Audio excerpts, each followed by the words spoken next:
Good morning, guys. Good morning. How's that going? Happy hump day. I am in this kitchen this morning making my breakfast and start my day off. So I just want to come on and y'all, don't worry about this cup. I'm just start my day off and it came to me to come on here. Hey, y'all. I had updated y'all on my mental health and just some of the things that I have been experiencing, as an adult, and how motherhood has highlighted those things even more. And so multiple women did say that they wanted to talk about it further. I don't know when I'll be able to come back on here, so I'm just going to go ahead and hop on here now and y'all can watch the replay. So good morning, Mahogany, and good morning, Bay Supreme. How y'all doing? So just to get into it, I have recently decided to, hey, April, good morning.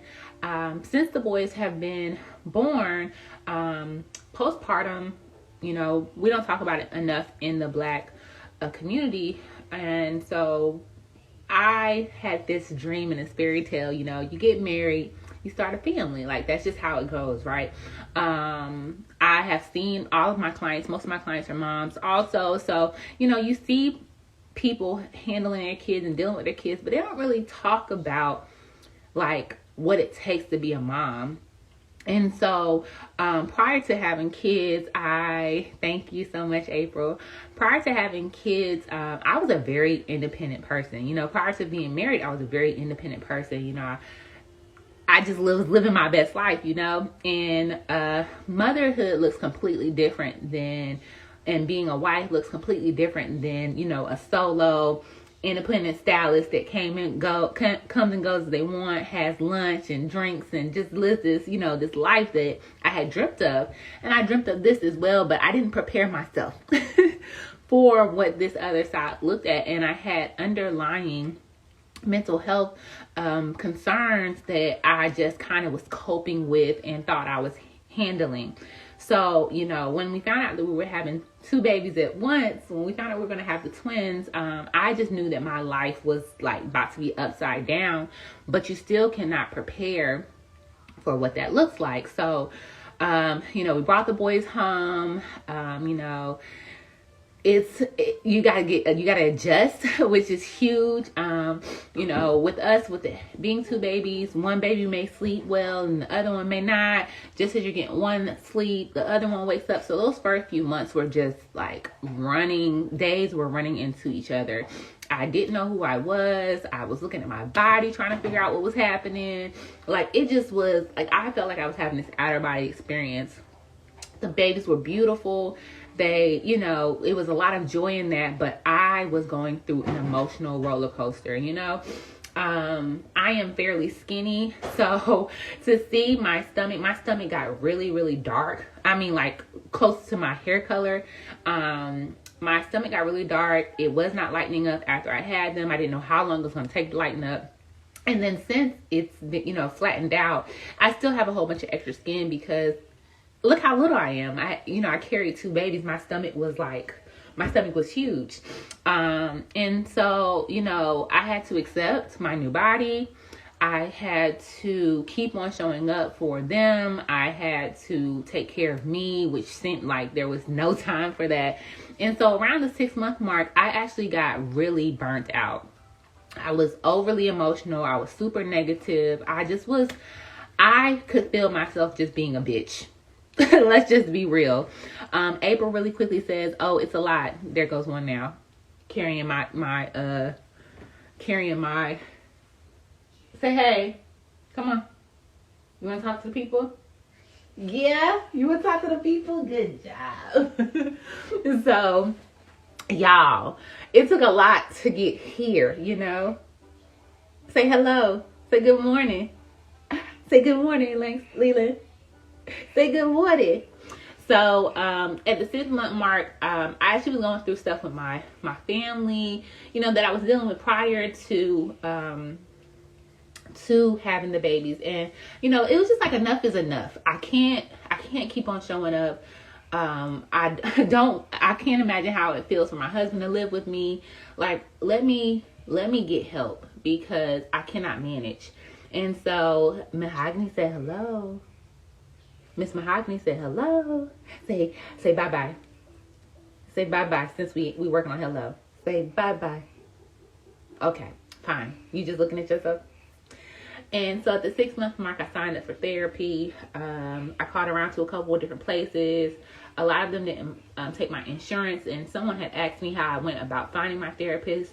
So because I called to these places that I just went on Google, I looked up African American therapists, and then I called them, and a lot of them, doing it that way, I realized a lot of them did not take my insurance. So then I went the reverse way, and I looked at my insurance and saw who they covered, and then from that list of people, I was able to narrow down, which is a little tricky, but based off of what the name of the company was, I just kind of knew that they was with the people. So I called, she picked up. My therapist's name is Charmaine. She picked it up, and she was readily available to me, and we were able to start really quickly. And so in the beginning, you know, I didn't really feel like, now you want to say bye-bye? You late, bud. You late. Okay. Show them your nose. Show them your nose. That's your ear, baby. Show them your nose. Everything is his ear. But anywho, like I say, show me your eye. Show me your eyes. Oh my goodness, you know where those are at now. Child, I asked him one day, maybe it was Langston. I asked him, I said, and this is a side story. I said, show me your eyes. And I was blinking crazy, like trying to get him to like understand with my eye. When I tell you that baby said, boink, right in my eye. And I was like, ah, right? Your brother did that? Yeah. And so, yeah, I began therapy. I've been going every 2 weeks. Some people may need, once a week. And then also know that once you get a therapist, that they are on call. You want to get down? You want to get down? You want to get down? No? Okay. And so, I know he don't want to. I just want to put him down. He heavy. Say, I'm heavy. And so, whoo, child. Yeah. Within seeing her, I did let her know that I felt, You gonna tell the story? Within seeing her, I did let her know, in addition to juggling all of this, and I felt like I was dealing with ADHD, and she did refer me to a psychiatric testing facility, and I went from there. Now, that process was very long-winded. It took about almost 6 months for me to go from calling. I was seen at the 2-month mark, and then it took another 8 weeks to get brought in for another week to get brought in for testing, and then another 8 weeks to get my testing results and report. And so, yay. Say yay. Clap, clap, clap. And so since then, I recently got diagnosed, which is what I shared. Heard you, baby. So I got diagnosed, and in addition to everything that I was dealing with the ADD, she also said that I was dealing with mild depression and also mild anxiety, which yeah, she said that. Yep. And And so for me, what the ADD looks like is, wanting to complete tasks, but just feeling like it takes so much energy to, see the finish line. If I'm doing something, it takes a lot of energy to get it done, or start it, I should say. And then if I have to segue to do something with the babies, it's probably not going to get done. And then, my short-term memory is shot. It's a lot. It really contributes to all parts of your day, right? Exactly. And so, since sharing my story, I've had many women reach out and say that all of the things that I'm dealing with are far more common than I would have expected, but no one's talking about them. So here I am. There were really, really long nights. There was nights where I just wanted them to stop crying. There was one night in particular, I know y'all know that commercial where it says don't shake your baby. There was one night in particular where I was just patting him, and I could understand why someone would be so frustrated. Yeah, pat, that's a bib. It's not Easter, but it's your bib. And I just kind of was just like, you know what, Jamila, you need to take a break. This is too much. And through this all, I communicated, to Dwayne, my needs, what I could deal with, what I couldn't deal with. But I really was tested. I really was tested, and it was really a fight to get back to a sense of normal. You know what I mean? And so I just wanted to share a little bit more about that as y'all are coming in. What's up? You want to get back up? Baby, you are heavy. You understand? You're not watching TV with brother. You were heavy. And so, yeah. For new moms, the boys will be 17 months. You're going to be 17 months. In 8 days. Getting back into the salon felt like it was never going to happen, but it honestly probably was one of the best things that ever happened as far as, getting out the house, having some time away, having some mommy time, if you will, even though it's work, having adult conversations, being able to relax my brain. You want to tell them bye? You want me to get off? Bye. Say bye-bye. You're not going to say it? You're just going to wave it? Yeah.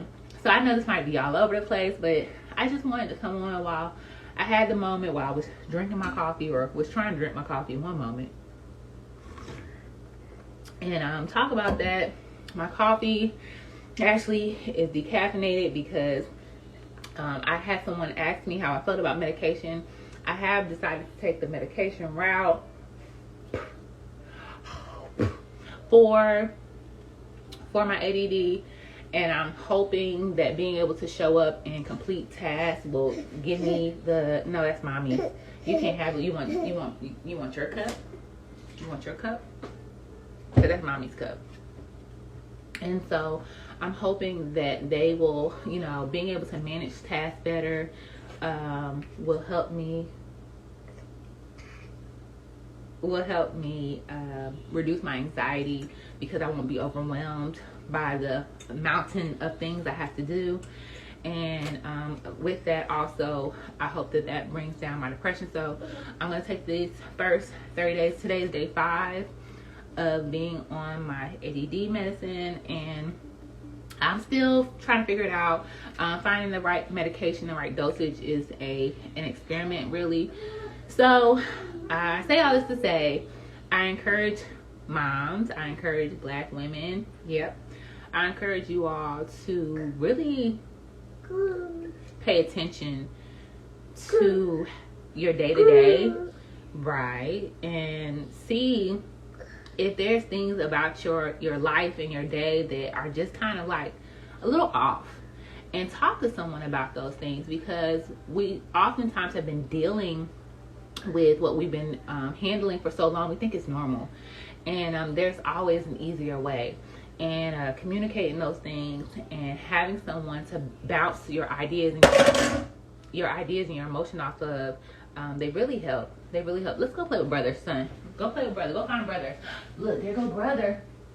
Go find brother. No, not happening. You want to go find brother? Go take this to brother. Go take it to brother. Okay. So, yeah. That's all I had to say. If y'all have, comments on it, this replay will go up. If y'all have been going to therapy, let me know.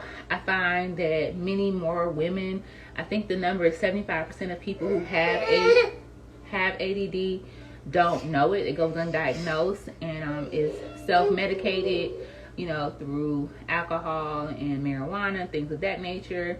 And so, it's 2023. You know, our counterparts have therapists from young ages. They be going into elementary school and have therapists. So, you know, just get you a mental health team. You know, therapist, a psychiatrist. Ow. Go and get. Ow. No. Why you hit mommy? No, don't hit mommy. Boy, what are you doing? Quit hitting me. Quit hitting me. Quit hitting me. It's not funny. It's not funny.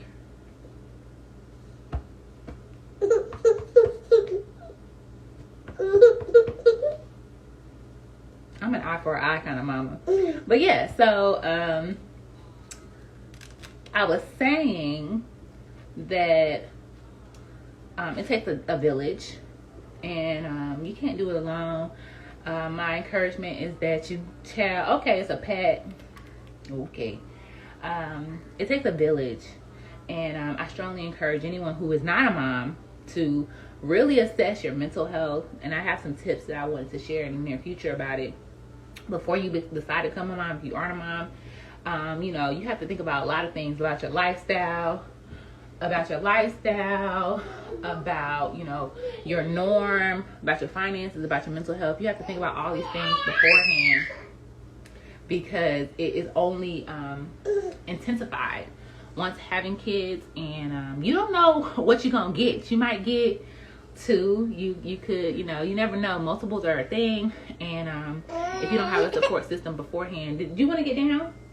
Would you like to get down? Here, you want a bowl? You want a bowl? Look. Take this to brother. Child. Yeah, so be careful. I hope that this all makes sense. I know it's kind of all over the place. I didn't expect you don't want it? I didn't expect a collab who doesn't want to be put down, but this is what motherhood looks like. And so, yeah, as strong-willed and as independent and as, you know, if you know me and April, that's a pat. Are you still on here? That's a pat. That's a really strong pat. If you know me, you know how strong I am, and even it doesn't matter. Mental health doesn't discriminate. And so I was in the depths of postpartum, not necessarily depression, more so anger, irritability, anxiety. But yeah, so mommy talking. Mommy talking. I struggled, y'all. The point of this, the moral of the story is I struggled. I got help. I'm still getting help. And also be open to medication, because sometimes the brain's chemistry is just off, you know. As much as I try to focus, I